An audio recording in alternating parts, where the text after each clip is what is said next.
Hello, everybody. This is Mr. Roebuck. Glad to be with everybody. Um, Taking back the class at a very exciting time. We're going to start World War II today. And before we actually get into the war, we have to declare war. So, what we're going to do today is we're going to go over some events that happened prior to World War II, just to see how everything unfolds. So this PowerPoint will work with the timeline that was given to you today. So if you want to use this as well as your textbook to complete that assignment, you can do that. So let's begin.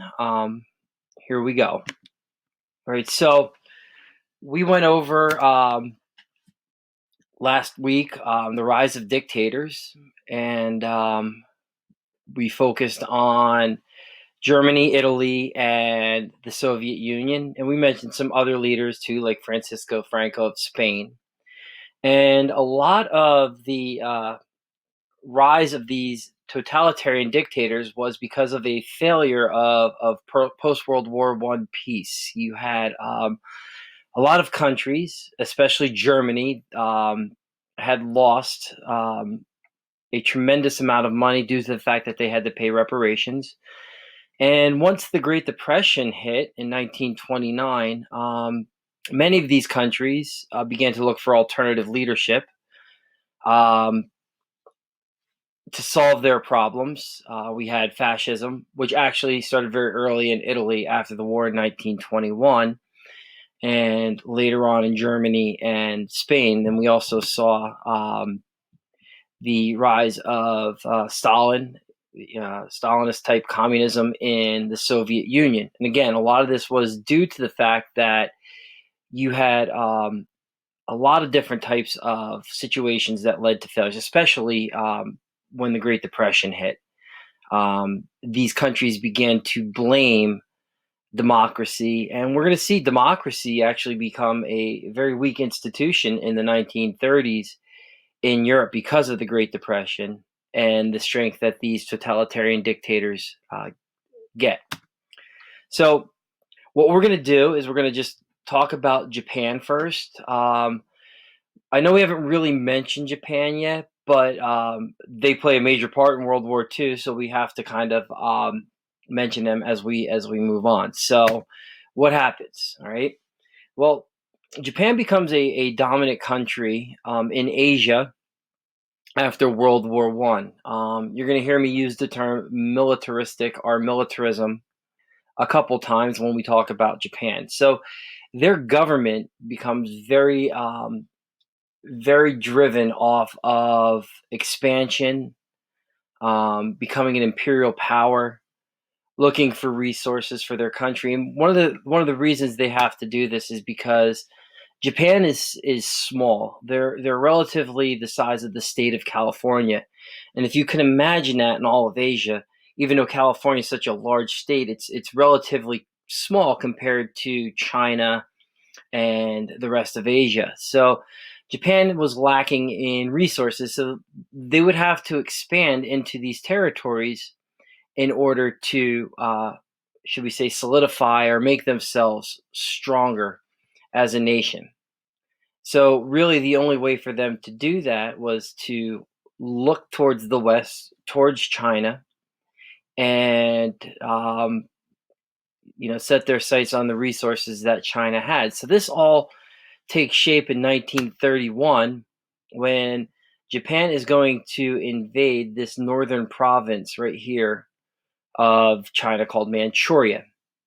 All right. Uh, Japan believes that they are superior to all the other Asian countries, and that really is their only justification that they needed to go ahead with invading a weaker China. China was torn between types of government, nationalists, communists, so they were weak because of many things, and Japan is going to take advantage of this. So um, the League of Nations, the peacekeeping organization that the United States did not join after World War One, really is the one entity that can stand in the way of Japan, and Japan just simply responds by dropping out of the League of Nations. And as Japan sets their sights on more of China, the League is going to fail to take any type of actions. Um, and again, I had mentioned throughout the 1930s, Japan becomes increasingly militaristic and hostile. And they later invade the rest of China in 1937. They are going to move from Manchuria southward towards what's called Indochina, which would be modern day Laos, Cambodia, Vietnam, all of which are at this time French and British colonies. So as they move south, they really start to the British and French actually, they raised their awareness. They said, we don't want our colonies being infringed upon by the Japanese, so we're gonna actually, start to take notice. Now, um, that's all we're really going to cover with Japan right now. Is that they're aggressive, they're militaristic, they need to expand for land and resources, and in 1931, they begin to do this. They begin to take action, um, moving forward. All right. So I know everybody, when we talk about World War II, we like to see how Germany is going to approach becoming more aggressive and as strong as they were. We know that Germany was crippled after World War One with the Treaty of Versailles, and one of the things that it's important to remember with the Treaty of Versailles, this treaty was made with the intention of punishing Germany. Meaning that they wanted to not just punish Germany, but they wanted to prevent future wars, and they believed by crippling Germany, this is how this would happen. So, if we look back at the Treaty of Versailles, they had certain provisions like the reparations, which we mentioned, $33 billion. Germany wasn't allowed to have a military over 100,000 troops.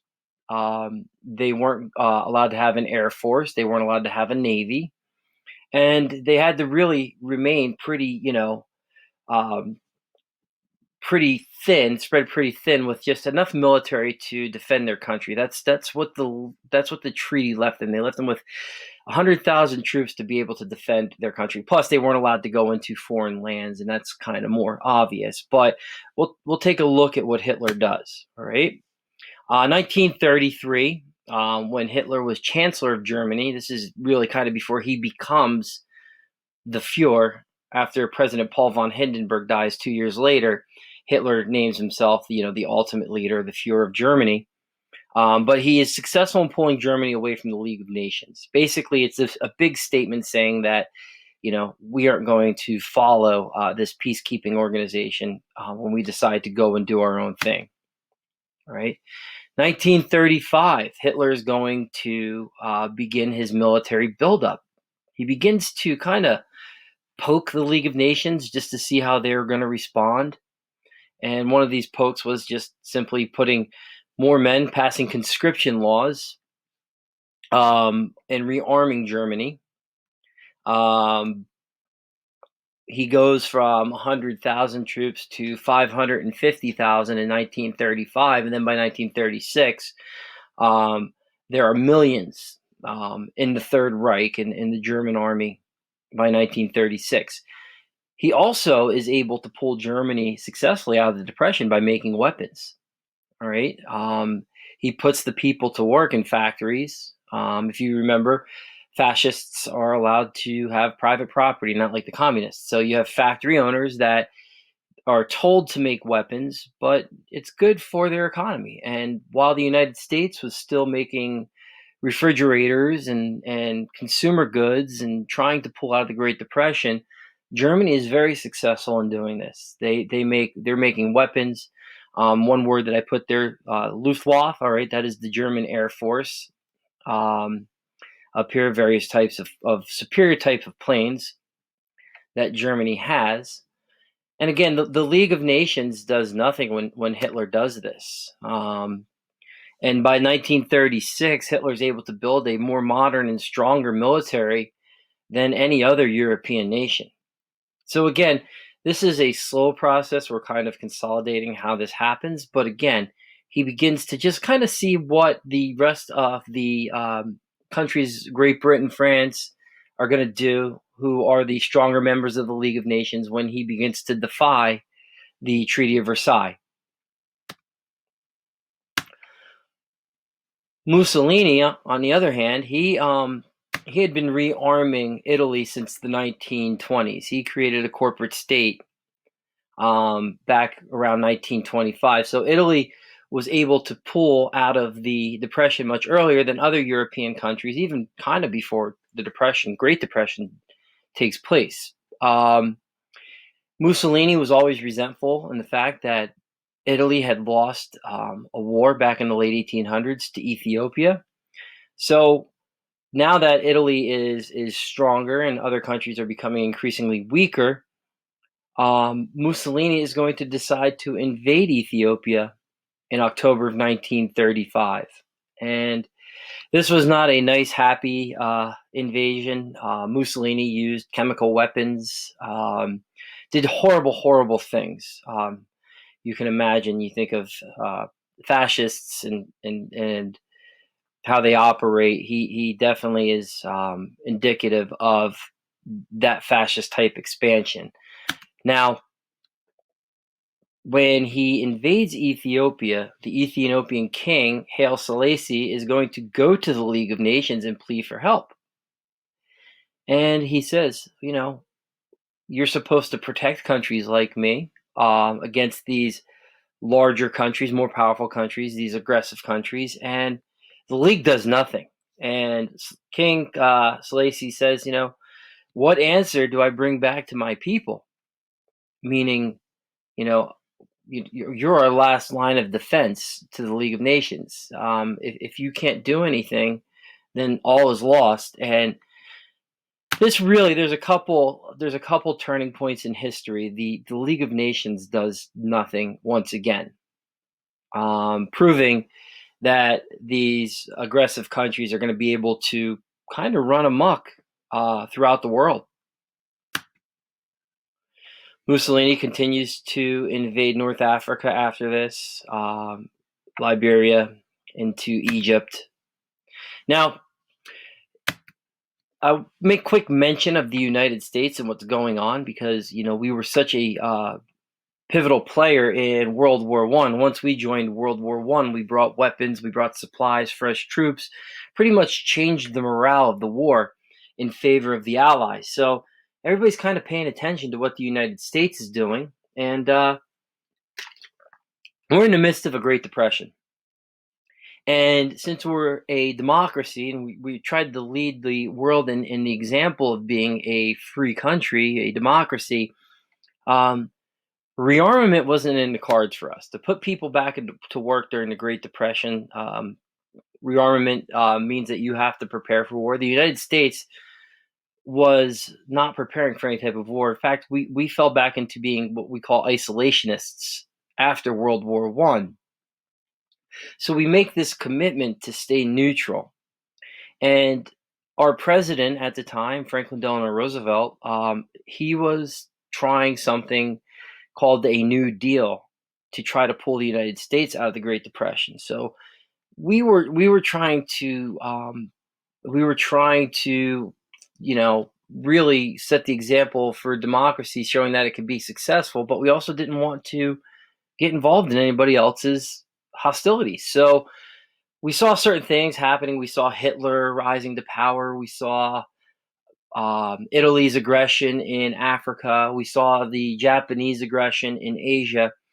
A civil war about to erupt in Spain. So the United States pivots and passes the Neutrality Acts in 1935. And this really is going to make it harder for us once World War II starts to actually become involved in the war, because now we have legislation that says we're supposed to be neutral. We can't sell weapons to nation at war or in civil war. So the United States kind of ties its own hands with these neutrality acts for the time being, and pretty much until the Japanese invade us in Pearl Harbor in 1941. So let's look. Now, the fascists, all right, the two main fascists of Europe, Mussolini and Hitler. They believe that there is strength in unity. So, what we're going to see in 1936, Mussolini and Hitler form a Rome-Berlin axis, and this was an alliance between Italy and Germany. And we know how costly alliances can be from World War One. That if two countries go to war that don't have alliances, that conflict is between those two countries. However, now if they have alliances, we know how that drags other countries into war.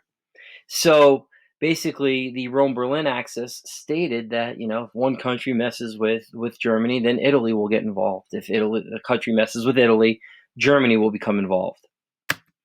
So Mussolini and Hitler vowed to protect each other. That same month, now it's important to mention that fascists generally don't get along with communists. They're kind of opposites when it comes to how their country should be run. So the Chinese, they were being infiltrated by communists. Japan had interests in China. They wanted to make sure that the Soviet Union did not become involved in any of their expansion. So Japan is going to make an alliance with Hitler, and this is going to be called the Anti-Comintern Pact. It was an alliance against communism and the Soviet Union between Germany and Japan. All right. And then in 1937, Hitler believes that he is strong enough. I've made enough weapons. I have enough men in my military that I could begin my expansion throughout Europe now with very little interference. So 1937 is kind of a big year for Hitler, but we're not quite there yet. Want to make mention of the Spanish Civil War because it's important. It's got a relevance to World War II. Even though Spain does not ever become involved in World War II, they're going to be neutral during World War II. Even though Francisco Franco is a fascist, they're going to remain neutral.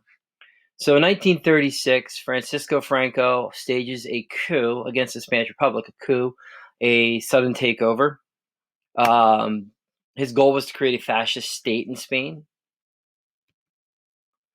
This results in the Spanish Civil War. All right, he stages the coup, and there's going to be 3 years of hostile fighting.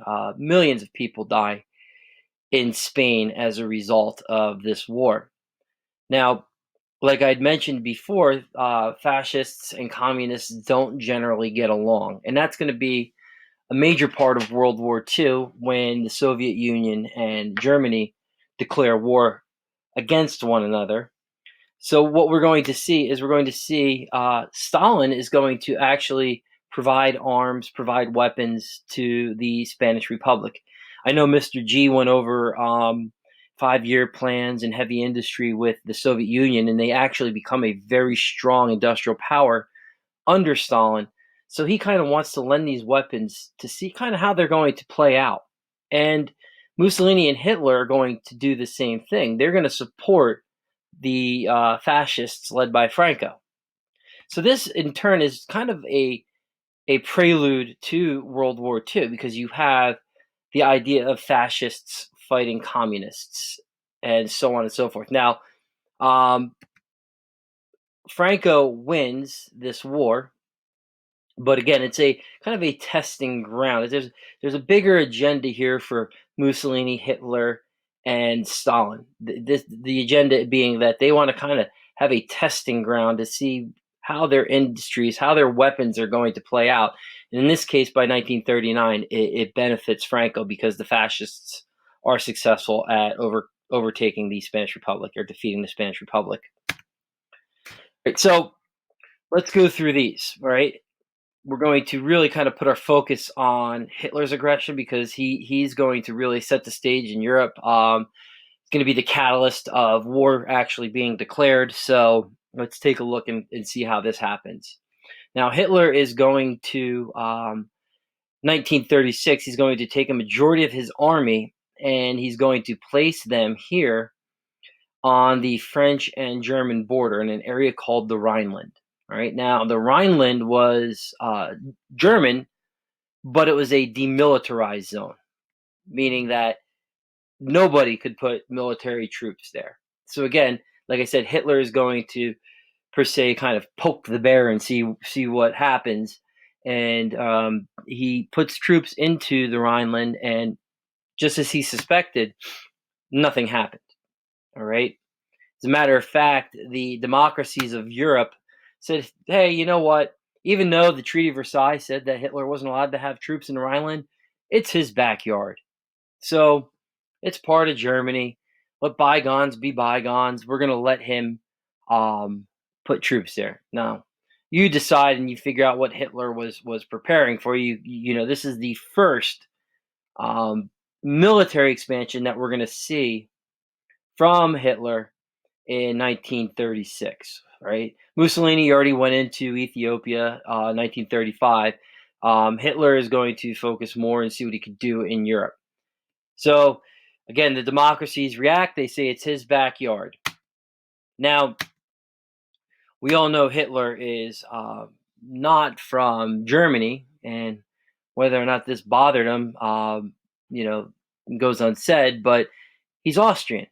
And Hitler believes that Austria is part of the German Empire. So, to resolve any debate of whether or not Hitler is Austrian German, let's just make it all German. So, in 1938, Hitler is going to march German troops into Austria unopposed, and he is going to annex Austria. And this is referred to as Anschluss, all right, German for unification. So Hitler successfully unifies his own home state of Austria and now makes it German.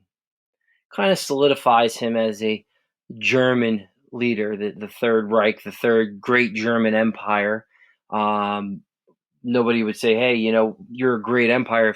If somebody that was not even that was foreign born is now leading the country. So now he kind of says, this is all German territory. It's all unified, like it was back during the Holy Roman Empire, during the days of Joseph II and all those great leaders, Frederick and Maria Theresa and all of them. Hitler then sets his sights on an area of Czechoslovakia. Now, this is known as the Sudetenland, all right, West Czechoslovakia.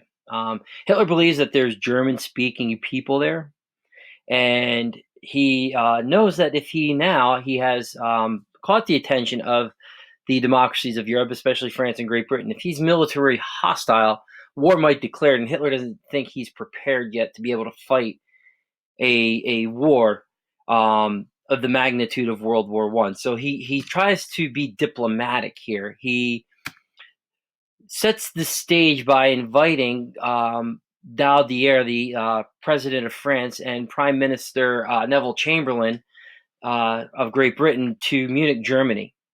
And he basically is begging to them, saying, "Hey, please turn over this area of the Sudetenland to me. It'll be my last territorial demand," meaning that I won't want anything else. So France and Great Britain at the Munich conference agree that, hey, if we give Hitler this Sudetenland, maybe, just maybe, we can pacify him, and he is not going to worry about, or he's not going to consider, I shouldn't say worry, he's not going to consider taking over the rest of Europe. Now, this policy is known as what we call appeasement. All right? Appeasement. I probably should have highlighted the word appeasement, like you see the words in red here. It's a very important word, right? Appeasement meaning to give into an aggressor's demand in order to stop them from being aggressive, pacify them. Think of it. If you have a crying baby, one of the techniques to get it to stop crying is to give it a pacifier. Now, you're not addressing the problem of what's making the baby cry, but you're making it quiet for the time being. So this policy of appeasement was, in fact, a pacifier to try to say, we're going to quiet Hitler down. Now, whether or not Great Britain and France were trying to buy a little more time to see what they would do if Hitler became more aggressive, you know, those questions go unanswered. All we know is that appeasement is not something that's very successful. There's a picture of Neville Chamberlain, the British Prime Minister. He gets off the plane back in Great Britain after the Munich Pact, and he is signed, and he says, "I've just declared peace in our time." And the British people give him a standing ovation because they think that Chamberlain has successfully avoided another bloody war for Europe, such as the magnitude of World War One. Unfortunately, it didn't take long for Hitler to set his sights on the rest of Czechoslovakia. And in March of 1939, Hitler annexes the rest of Czechoslovakia.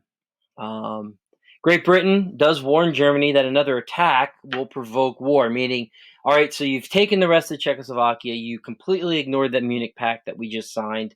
If you attack again anywhere else, we're going to go to war.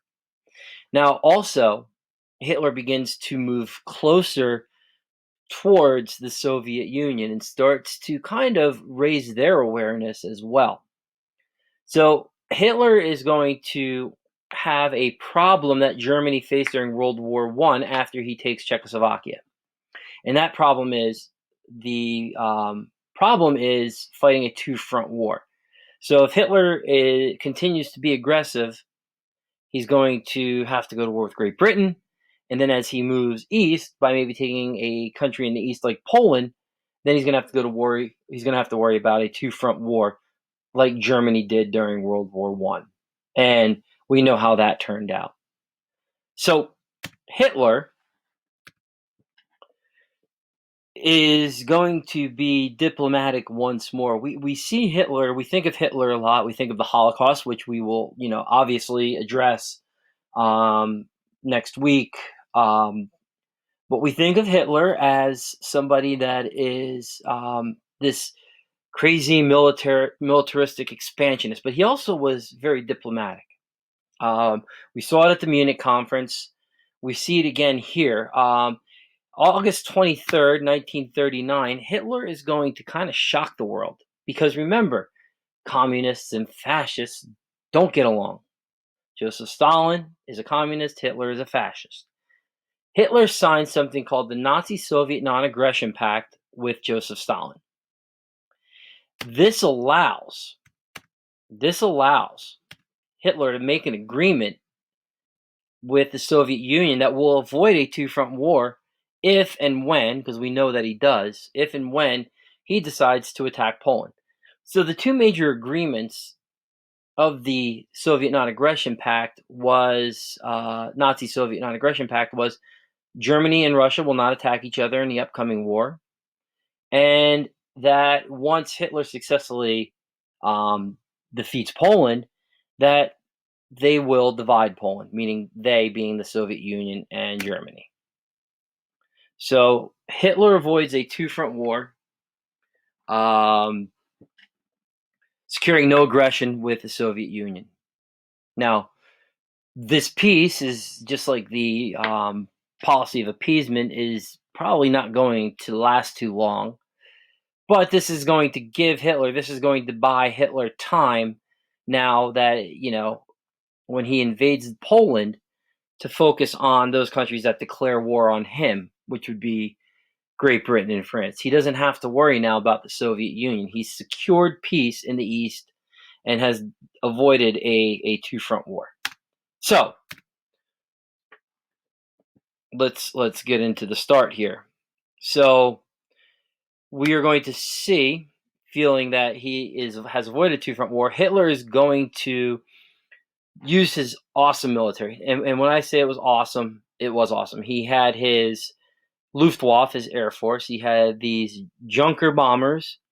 He had Messerschmitt fighters and Fokkers that were part of the Luftwaffe that had capability unlike anybody else's Air Force. They were far superior. He had these faster moving tanks referred to as Panzers, and he is going to hit Poland with this strike force, and it's like nothing anybody else has ever seen. He's going to hit him fast and hard. It's going to be called a blitzkrieg. All right, blitzkrieg. So let's take a look at that word. Blitzkrieg, sorry, means lightning war. And I want you to think of football. All right, when the defense um, prepares and carries out an all-out attack on the quarterback. It's everybody's coming hard and fast at once, and that's kind of what the blitzkrieg was. All right, there was no trenches, there was no scouts, there was no I'm going to send a partial assault. This was everything Hitler had, and he hits Poland with a military force that was not even understood or ever seen before. The likes of it had never been seen before. And within 20 something days, Poland is going to fall.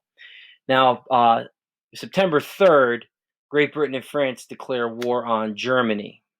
Now, remember, Germany um, had a pact with Italy, the Rome-Berlin axis. This is going to basically say, hey, we're declaring war on Germany, so therefore we're declaring war on Italy. Japan will follow suit later. However, it's important to remember that Germany and the Soviet Union had that non-aggression pact, and they follow suit. They divide Poland, even though this is the start of World War II. After the invasion of Poland, things are going to quiet down a bit. But we have the outbreak of war. So what we're going to see now in our next presentation is how Europe mobilizes after this blitzkrieg to prepare for war. So taking a look at Europe in 1939, we have German expansion. Right, Germany now, which was once restricted to this area here that you see in the darker orange reddish color. Now the lighter one is the territories that Hitler had taken. We have the Rhineland, we have the annexation of Austria, Anschluss, we had the Sudetenland, which was given away at the Munich conference, and then Hitler takes the rest of Czechoslovakia, and then he invades Poland and divides it with the Soviet Union in accordance to the non-aggression pact. So it's great to be back. I hope that I moved at a speed that you guys understood. Please submit 2 to 3 questions to me. Be ready to go for our chat on Wednesday. And I hope to talk to everybody soon. I had a lot of fun doing this. Take care.